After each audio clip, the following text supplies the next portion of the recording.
ሰው ማመኔ ጎዳኝ። በአንድ ወቅት ንጉሡ በጣም ብርድ በሆነ ሌሊት ወደ ቤተ መንግሥቱ ሲመላለስ አንድ ሽማግሌ ዘበኛ ስስ ልብስ ለብሶ ቆሞ አየ። ንጉሡም በመደናገጥ ቀርቦ አይበርድህም አለው። ጠባቂውም እንዲህ ሲል መለሰለት፣ አዎ ይበርደኛል፣ ነገር ግን የሚያሞቅ ልብስ የለኝም፣ እናም ቅዝቃዜውን ከመሸከም ሌላ አማራጭ የለኝም ብሎ ለንጉሡ መለሰ። ንጉሡም አሁን ወደ ቤተ መንግሥት እገባለሁ፣ እናም ከአገልጋዩ አንዱን የሚያሞቅ ያለ ልብስ እንዲልክልህ ጠይቀዋለሁ አለው። ጠባቂውም በንጉሡ ተስፋ ተደሰተ፣ ፊቱም ላይ ተስፋ ይነበብ ነበር። ንጉሡም ወደ ቤተ መንግሥቱ ገባ። ወደ ቤተ መንግሥቱም እንደገባ የገባውን ቃል ረሳው። በማለዳም ማልዶ ሲመጣ ሽማግሌው ዘበኛ ሞቷል። እናም ከአጠገቡ እየተንቀጠቀጠ የእጅ ጽሑፍ የተጻፈበትን ወረቀት ነበረ። ንጉሥ ሆይ፣ በየምሽቱ ብርድን በጽኑ ታገስ ነበር፣ ነገር ግን የሞቀ ልብስ እንደምታመጣልኝ የሰጠኝ ተስፋ ባለመፈጸሙ ምክንያት ገሎኛል ብሎ መለሰ። ወንድሞቼ ከዚህ ምን እንማራለን? የሕይወት አቀበትና ቁልቁለትን ስንወጣና ስንወርድ፣ የራስን የቤት ሥራ ለመስራት ስትሯሯጥ፣ ራስን በመሆን ጎልተ ለመታየት ስትጥር፣ የመረጥከውን ህልም የወደድከውን ዓላማ ለማሳካት ስትፈጠን፣ የቃላት ጋጋታ፣ የመሰናክሎች ብዛት፣ የእንቅፋቶች ጥርቅም በመንገድ ሁሉ ይጠብቃል። ማንን ታምናለህ? እምነትህንም ይፈታተነዋል። ውስጥህን በጥርጣሬ ይመርዘዋል። በራስ መተማመንህን ይሸረሽረዋል።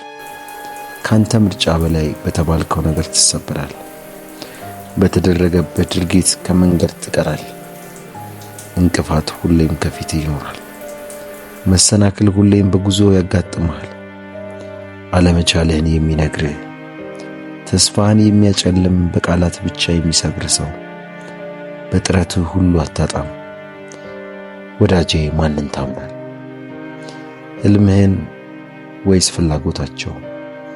ጥረትህን ወይስ ቃላቸው? ጥንካሬህን ወይስ መሰናክላቸው? ብርታትህን ወይስ ስንፍናቸው? እስከ ዛሬ በመጣህባቸው የሕይወት መንገድ ማንን እያመንክ እንደነበር ደጋግመህ አስብ። ራስህን ወይም ውጫዊ ንፋስ? የውጩን ጫጫታ የሚለውን የሚነገረውን እምቅ ችሎታህን አትችልም ሲሉ አመንካቸው? አትደርስም ተወው ይቅርብ ሲሉ ተውክላቸው? አታደርግም እርሱ በአንተ አይቻልም ሲሉ ሳታደርገው ቀረህ? ለምን? ስለማትችል? ዕውቀት ስለጎደለ? ጉልበት አንሶ? ለራስ መሆን አቅቶ? ከአቅም በላይ ስለሆነ? በፍጹም አይደለም። ምክንያቱም ስላመንካቸው ነው። ምክንያቱም የእነርሱ ቃላት ስለበለጠብህ ነው። ያንተን አለመቻል ሲነግሩ አመንክ። አትረባም፣ ደካማ ነህ ሲሉ ሳታቅማማ ተቀበልካቸው። ላንተ የሚገባ ይህ ነው ሲሉ አርፈ ተቀመጥክ። እነርሱ ባበጁልህ ጉሬ ውስጥ በራስ ላይ ቆለፍክ። ለማይረቡ ቃላቶቻቸው ፈጥነህ እጅህን ሰጠ። አሁንስ ማንን ታምናለህ? እነርሱ ያሉትን ይበሉ፣ አንተም ያሰብከውን አድርግ። እነርሱም ጥግ ቆመው ሲያጣጥሉ፣ አንተ መሃል ገብተህ ጠንክረህ ስራ። እነርሱ ማጥመጃ መረብ ሲዘረጉልህ፣ አንተ መረቡን ሁንባቸው። እነርሱ በርህን ለመዝጋት ሲታገሉ፣ አንተ በመስኮት አምልጣቸው። አማራጭ በመፍጠር ፋታ እሳት። ቀድመህ ተገኝ፣ ሕልምህን እመን፣ ፍላጎትህን ተግብር፣ ጥንካሬህን አሳይ፣ ታግለህ አሸንፍ። በራስህ ብቻ ተማመን። ውድ የቻናሌ ቤተሰቦች፣ ለዛሬ ይዤላችሁ የቀረብኩት ይህን ይመስላል። ከታሪኩ በጣም ብዙ ነገሮችን እንደተማራችሁ አስባለሁ። በቀጣይ በምን ርዕስ እንድሰራላችሁ እንደምትፈልጉ በኮሜንት ሴክሽን ላይ እየገለጻችሁልኝ፣ ለቻናሉ አዲስ የሆናችሁ ሰብስክራይብ፣ ላይክ፣ ሼር በማድረግ ይህን አስተማሪና አስተማሪ ቻናል ይቀላቀሉ።